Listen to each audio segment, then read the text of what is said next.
Good day. This is James Spencer from the Actors Studio. This is Acting 101. This is episode 8, My 30 Tips to Become an Excellent Actor and to Prepare Yourself for the Industry. So hopefully you've been watching my previous episodes on getting set up with your monologues and starting to get started. Let's get into things you're going to need to know.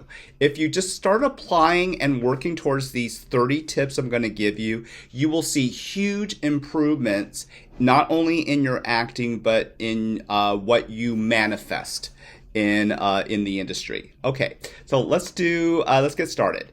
Number 1, you must understand the character you're portraying. So this means if you have a monologue, you need to look at the synopsis. What are the facts? What do you need to know about that character? For example, what is the age of your character? Is your character in a relationship, married or, a fiance or in a breakup or, find out, that. What is their family dimension? Does this character have brothers and sisters? Are the parents alive? What is their profession? Okay. Where do they live? Those are things you want to know. Once you have the facts, you might need to go deeper. You need to look into the backstory. So let's say in the scene, the guy's going to propose to the girl. Well, why? How long have they been together? What's their backstory? How is the guy going to propose? What's his personality type? How does he dress? Those kind of things. So know your character. Really study, and if you have the opportunity to do a monologue from a play, definitely watch the whole play. Get to know the storyline. Sometimes, remember, in a monologue that you pull off the internet, you're given very little. Sometimes you'll just have a character says, Donald's going to commit suicide. That's all you get. And then you're like, why? What's happening? And you have to look through the monologue to get ideas. Like sometimes it will say Donald, and then it has like an action said, depressed. And then it says he takes a pill. So, okay, we know he's depressed. He's on an antidepressant. That gives you a clue. From the monologue, maybe we get a clue to why he's going to commit suicide. He lost his job. He's bankrupt. He's going to be homeless. It gives you some ideas of how to portray the character. So that is really the most important thing you want to start doing when you're getting started. When you pick your monologues, go in and understand your character. Write the backstory. Ask questions. If you're in a drama class, work with other actors to start talking about how you would portray the scene. Get into, how does that character dress? What are his or her mannerisms? Right? If you're going to be filming the monologue, what's the set like? How are you going to show that? Even just as important is you have to know your character's inner dialogue. I'll use an example. So there's a character of a 50-year-old man who is homosexual. He's never been accepted by his parents. Now his parents, his mother is dying in the hospital, and she feels entitled, and she wants to manipulate, the family through guilt. And the son has mixed feelings of seeing his mother in the hospital because every time he gets together with her, it's, she's mean to him, and he has panic attacks about doing it, but he feels guilty because it is his mother and she's dying. And now we have this inner dialogue. So maybe in the scene, he's going to make the appointment to go to the hospital to see his mother. And in the inner dialogue, he's like, oh my God, my mother is horrible, and how do I handle her? And that affects how he's going to portray the scene, right? So you got to know inner dialogue, and you have to think about what is the character thinking. Sometimes in a scene too, the character's saying one thing but thinking another. So maybe like a kid goes into a classroom and he absolutely despises this, the class he's in. He's in science class and he hates science and he hates the teacher. But the teacher comes in and he's like, "Oh, good morning. How was your day?" But in the inner dialogue is, "Oh my God, I'm stuck here for an hour in this class I despise." Right? So sometimes, knowing that inner dialogue is going to be super important to developing your character. Of course, in your free time when you're relaxing at home, are you watching mindless television? Like, are you watching, the Housewives of Orange County or some, mindless television, thing? Or are you watching the highest quality movies? Are you watching Academy Award-winning movies and Academy Award-winning actors? Okay, so you need to watch quality. So, you're relaxing at home, you should go through every Academy Award-winning movie.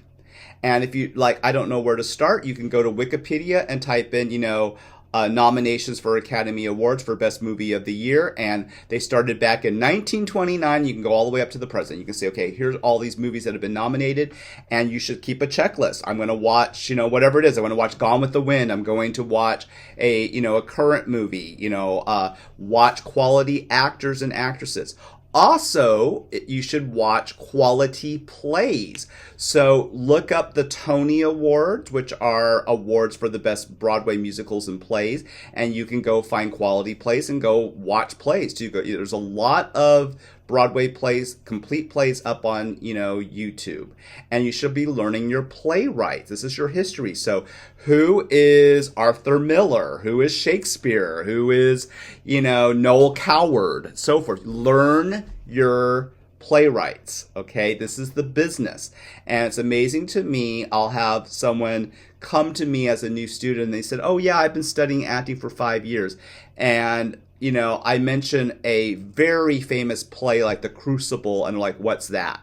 It's like, that would be like, being a fashion, like being a model, not knowing who Versace or Christian Dior is or whatever. Okay, know the business.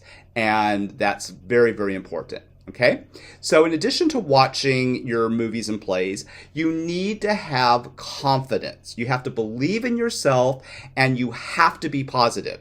So you're going to be told, there's going to be tons of rejections. You're going to be told, "We don't like your look. You're too fat. You're too thin. We don't like black hair. We like blonde hair. We don't like your skin. We don't, you're going to get all that. You have to have a thick skin and say, this is my passion. I'm going to stay with it. I'm going to work hard." Also, are you disciplined? Are you just like running through a monologue one time and calling that practice? No, good actors practice 2-3 hours a day. Even if they're working full time, they find a disciplined routine that gets them results. They also invest in their education. It's amazing to me how many actors have no training and they're like, I think I could just learn everything I do just by trying. No, you need a good acting coach. You need to study the business of acting. So you need to, work with an artist developer, or you need to read books on how do you do your portfolios correctly and things like that. Okay. Good actors in the industry use Backstage.com. Become familiarized with that site. What's great is you can look for jobs like commercials, television, and things, and it's free to do that. Okay. Now, most websites to apply, you will have to pay a processing fee or something. But what I love about Backstage is you can start seeing what's right for you and narrowing things down as you get better. And with Backstage, you can really focus in on specific things. You could say, "I live in LA. I'm looking for specifically theater groups." And you can find auditions for theater. You can find auditions for just commercials, just movies, and so forth. For specific ethnicities, you can say, "I'm a Latina girl and I want specifically, bilingual commercials where I can speak in Spanish and English." And you can type that in and find that, So definitely very important to use backstage.com and get familiarized with it. Remember, they also have a place for monologues where you can find monologues.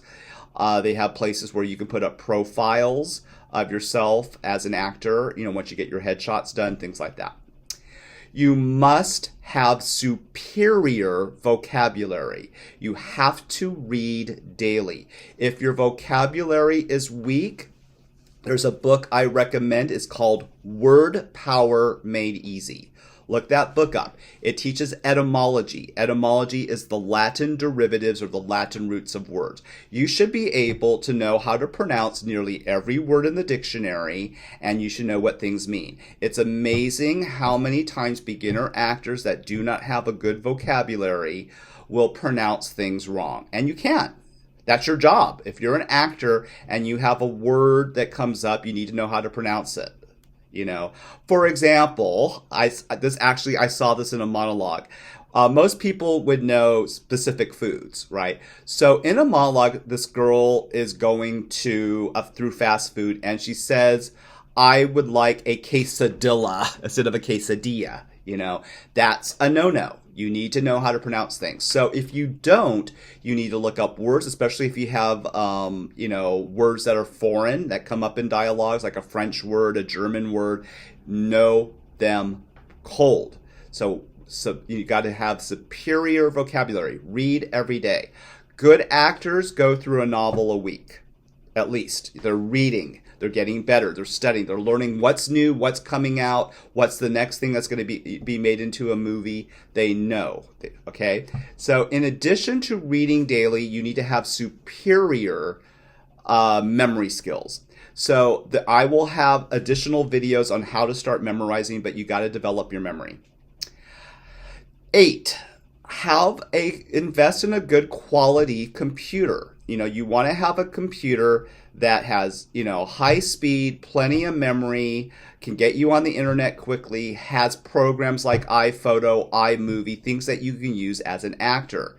If you're working from a beat up old PC that has viruses and, you're on a dial up or your internet's slow or freezes, you're not getting anywhere. You need to invest in the best quality computer and also a good video camera because you're going to be filming monologues. Now, there's ways around this. Like if you're like a student or you're, having some financial difficulties, a suggestion would be maybe to take a drama class at a community college where then from that class you might have access to the things you need, like the cameras and so forth. So that's one option. Check with neighbors and friends. Start networking. There's tons of actors probably in your city. And if you're having trouble, maybe you become friends with an actor, you borrow a camera, you do trades. There's always options. What I hate to hear is excuses. I'm just going to be honest. I didn't film my monologues because, I can't afford a camera. You got to find a camera, that's your job. Okay. I don't have the money to pay a coach. There's other options. Okay. Some people do trade. Some people, there's free acting things. You can start with all my videos online and go check out hundreds of videos on YouTube and get started. There's always something you could be doing. Okay. Do not be a victim. Be powerful. Okay. Believe in yourself and go after it. If you're on an audition, wear appropriate attire for your audition. So you want to be giving the essence of the character. So let's say you're a man and you're going out for the role of a cop. Well, don't wear a cop uniform, but you could wear black jeans and a t-shirt that makes you look a little edgy or a little bit darker. I probably wouldn't wear something super soft. I wouldn't wear a bright pink shirt and light jeans. It doesn't make sense. If you're a girl and you're going for a sweet character, then don't wear dark eye makeup and things. Wear a lighter color. You're giving the essence of the character you're going for. I've been, very good at this, because you can be a chameleon. So, for example, I went out for different roles, and if I need to look more intellectual, I wear my glasses. I wear my hair a certain way. If I need to be edgier, Maybe I spike my hair up. I wear a leather jacket. I change my look. I have tinted my hair different colors for roles too. There's things that you can do. Wearing, growing out a mustache, that changes your look. Think about your character and how you can style your hair, wear a certain outfit to help give the essence of that character. But don't wear a costume, okay? You're going for what's appropriate. Also, in auditions, you should be prepared for anything. So let's say it's 100 degrees out, wear layers, wear a t-shirt, but you might get into the studio and all of a sudden they have the AC pumped down to 30 degrees or 40 degrees and you're freezing. Then you need a jacket. Or, you dress appropriate. Do you show up with a beautiful put together, organized portfolio and knowing what the directors want? Do you remember to eat correctly? Are you, hydrated? Are you taking care of your skin? All of those things go into if you're going to make it or not, okay? 10, utilize good eye contact. When you're doing a monologue or you're auditioning, are your eyes dead and not doing anything? Or are they going all over the place and not focused? Can you show that emotion with your eyes? Okay, so that's the first 10, and we will be continuing in just a second with 11 through 20, okay? Thanks so much.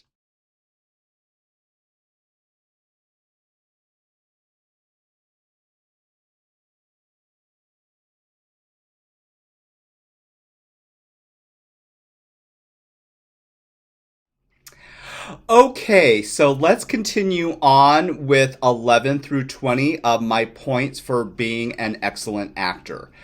11 goes a really long way. It's very important that you are in gratitude, respectful, and courteous to everyone you're working with. So that means if you're at a drama class, you're respectful of other students and the teacher. If you're studying with a private coach, you're thankful, you're friendly. People don't ever want to work with people with bad attitudes, prima donnas.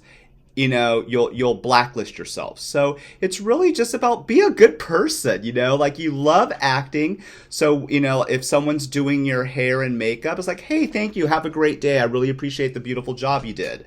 If you go get headshots, say thank your photographer.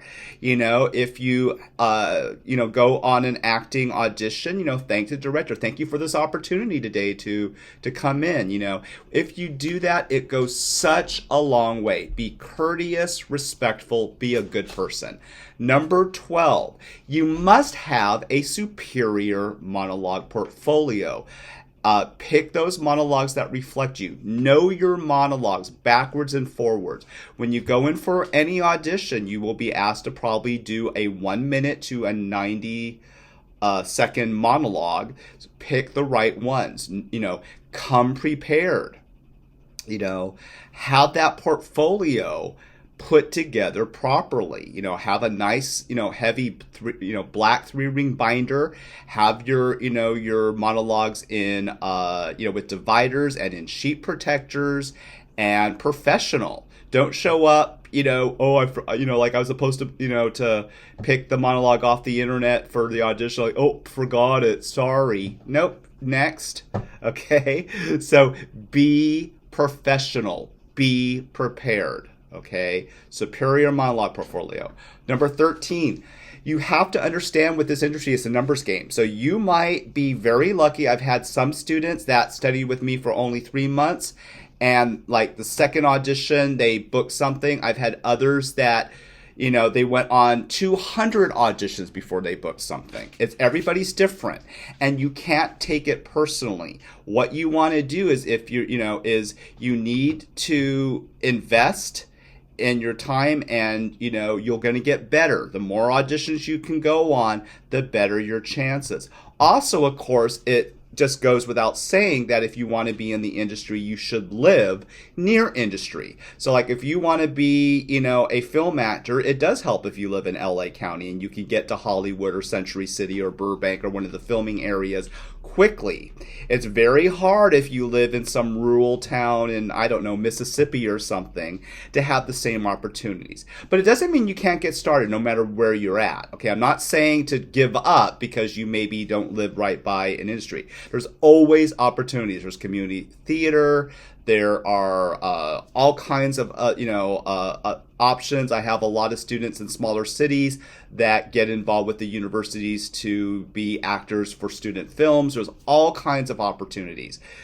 But if you truly say this is going to be my career for the rest of my life, I do suggest you move to an area that's conducive to what you want. Like obviously if you want to be in musical theater or you want to be on plays, you should live either in New York City, for Broadway, or maybe London, the West End, you don't want to live in an area that has almost no theater. Okay. So you get the idea. Okay. Next. Remember that you are playing just different versions of yourself. You're still you. So, when you put on a character, it's about don't overly change your voice. Like if you're, a guy, and you have to, play a cartoon character or something, don't be so outrageous with it that you're not who you are. Okay, so you're playing different versions of yourself. Okay, be a good critical listener. If you're in a scene with someone else, don't be sitting there going, okay, I'm going to think about when I have to say my next line, and you're so focused on that you're not engaging with the other actor or actress.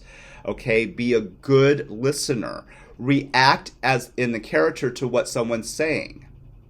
And think about that emotional backstory. Okay, so be a good listener. This also means following directions. Like, for example, if you are supposed to be meeting with an agency and they say, you need to go online and submit these specific forms and do it a specific way, and you don't do that, that's disrespectful.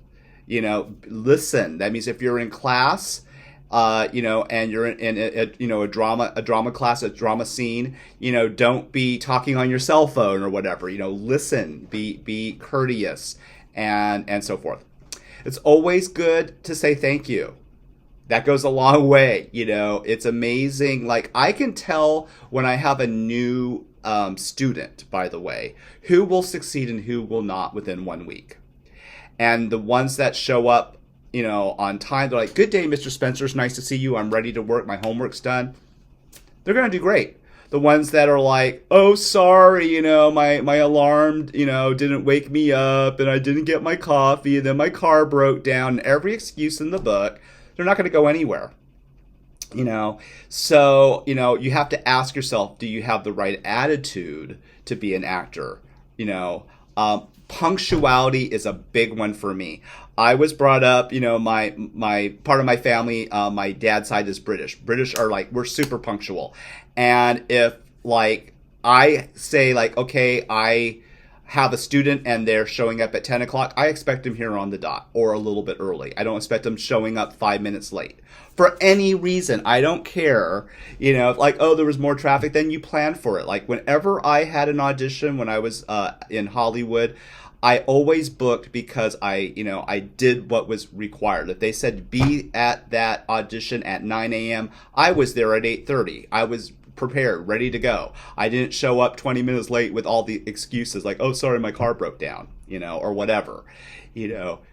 Don't make excuses at all. Okay, so you have to plan. Then if you have an older car or you don't know where you're going because it's a new studio, then you Google it. You use your GPS. You say, I want to leave some extra time, and it's better to arrive early and be relaxed instead of being rushed and late.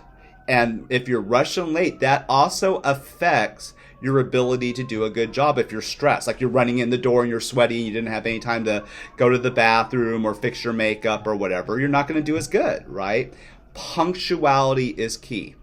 When I was in my university years too, where I was doing a double master's, and I was always on time for my classes. I was rarely sick. I think in the I was in college with my up to my master, bachelor's and master's for over 7 years. I did a double bachelor master's, and I think in those years I missed 3 classes for being ill in 7 years. So that's really important. People will see if you are in integrity. If you show up and you're professional, that goes a long way. 19, use music to develop a character. Music, we all respond emotionally to music. So let's say I'm playing a college professor and I am very conservative. Then maybe while I'm practicing my monologue, I will listen to Mozart or something. That's going to put me in the mood of that character. What if I am playing a young teenager who's the high school jock, and he's just flirts with anything that moves, okay? Well, if I play some hip hop or some sexy music, that's going to get me in the mood of that character. Okay, so music can be a great, useful tool when practicing, okay? 20, know the world you're auditioning for, okay? Are you a kid auditioning for Nickelodeon? Everything is just super happy and nothing bad happens. Are you doing Disney, or are you, auditioning for something that's really gritty and dark? You need to know the world you're auditioning for. True story. When I was a young teenager, I had the pleasure of being in a pretty well-known new wave band. It was called In Common Hours. I also went to school with a lot of Grammy award-winning artists. So I went to school with Scott Weiland of Stone Temple Pilots. I went to school with Warren Fitzgerald of the Vandals. So we were all out performing. And I was up in LA opening up for bands. But my look, because I was in a new wave band, was a little bit gritty. I had spiky hair and I kind of dressed, kind of more alternative, right? Well, then I had this opportunity to get into a big, musical acting production at Disneyland. And I thought, I could just show up the way I am. And I showed up with my dyed hair at the time, blue hair. And, I didn't look anything like Disney, right? And they just went next. And I was so insulted, not realizing I didn't know what I was auditioning for. I thought I can, sing and dance rings around these people. I've been doing it for years. I've been on television. Half these people, I got so cocky. And then a friend, set me aside and say, Jim, you do not look Disney right now. You have to go in there, all au naturel, wearing a brightly colored polo shirt and be like, hi, I'm Jimmy. Well, guess what I did? I went home and studied, went back. I came back in total Disney, happy, hey, I'm Jimmy. Nice to meet you, instead of I'm James, whatever, and I got hired on the spot and did the show. And then that also led to other opportunities. You have to know what you're auditioning for. That's really important. And match the mood and character of that. Okay? So thank you so much. We got through the middle half here. I will be back in a second, and we will finish up with 21 through 30. Okay? Thank you.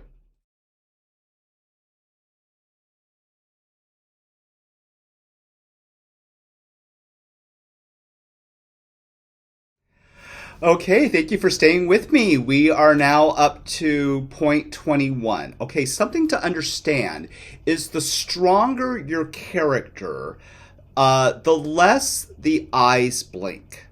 Okay, so what you want to be looking at when you're doing a character is if I'm going to be super strong, maybe I'm angry, okay? Notice my eyes stay kind of bigger, But if I'm really shy, maybe my eyes blink more, right? So understanding your eye contact is very important, okay?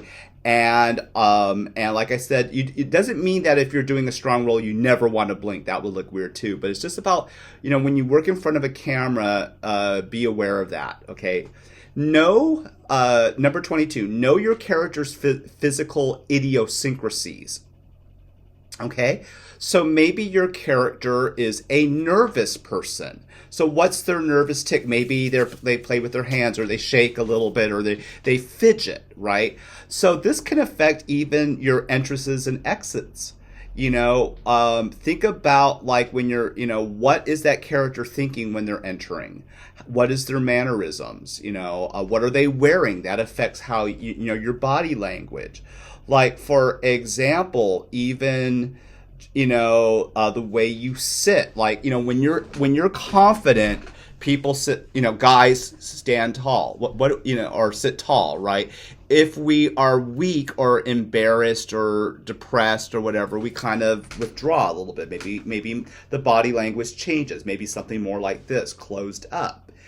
In a sexual scene too, like if someone is flirting and they feel sexually confident, the body language is different than if they don't. So what you're doing is make sure you're aware of that and use that in your acting.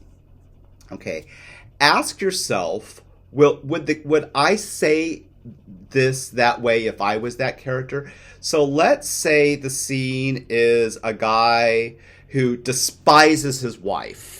The wife has been miserable, their marriage is terrible, and he says, I love you, but he doesn't mean it. So how would he say that? Would he be like, I love you? I love you. There's a difference, and it's about like thinking if I was that character, how would I say it? That can help you find the character. When you are acting is different than when you're teaching. So when you're acting, you rarely overuse hand gestures. You don't want to be acting with your hands like this in a scene. It's too much, right? And a lot of beginners tend to do that. They tend to talk too much with their hands or too much body movement, okay? So it should look natural. Also, if you're on camera, you want to avoid overly leaning forward. People with glasses, including myself, like if they're reading a prompter, the tendency for people is to do this, to lean forward and pull on their neck a little bit. And that looks weird, doesn't it? So that's not normal. And you want to ask yourself, am I like if I have another actor with me, am I leaning too forward too much into the camera? Doesn't that look a little weird? Okay, so you want to be aware of that. When we're nervous, we tend to do nervous tics. So when we're acting, one thing I see is actors just kind of slapping their leg, or they're trying to remember something and they do this, or they have a nervous tic. I've seen actors that wear glasses and they're always adjusting or whatever. Well, if the character requires that, that's okay. But you got to be thinking about now, are the actions that I'm doing in my body perfect for the role, or is it a nervous tic? Okay. Also, of course, goes without saying, we love acting, so have fun. So once you've really worked on a line and you're doing a play, enjoy it. Be thankful for it. Don't be so overly worried about your scene that you are, you're having challenges or you're not able to act authentically because you're worried. Enjoy the process. Correct volume is important. So if you are on stage, you're projecting differently than if the camera is right in front of you. So make sure your volume is matching the medium. Used varied emotions. What that means is, like, if you're doing a scene, usually there's more than just one emotion. So you got to go into the backstory and go deeper. Like, for example, let's say a guy proposed to a girl and then the girl decides that she doesn't want to get married. So what's the guy feeling? He's probably feeling, obviously depressed, sad, but he might also be feeling abandoned. Maybe it triggers something from the past where another relationship didn't work out and he's like, see, this always happens to me, or what's wrong with me? It could create many inner dialogues. So you have to be thinking, am I really displaying all of it, or am I playing it one-dimensionally? I just did this with a student who was doing a difficult scene where it's about this girl whose father gets her into illegal drug dealing, and the girl is like finally standing up to the dad, and she is infuriated that her dad would put her life in danger, but at the same time she loves her dad, so she's got this conflicting thing of like wanting to, help her dad because the dad feels he lost his job and he can't provide, so that's why he's going into illegal drug dealing. It's very involved, and once you understand all of that, you can bring more dimension into the acting. Okay, it's more natural than if you're just focused on one thing. Okay, so you really gotta think about those things, varied emotions. Number 30, the final one, is something I haven't really talked about yet, but I will in the next video. And it's called the Actors Cookbook. It's a simple process. What you do is you just pick a recipe that you're going to read off, ingredients in a recipe. But then you do them with different emotions.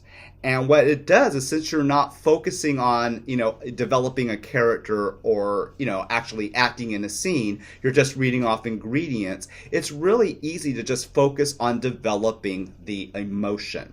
So I will be talking about that more in the next video, okay? Well, thank you. You got your 30 points, and utilize these points. Study them, write them down, practice them, get better, okay? See you in the next video. Thank you.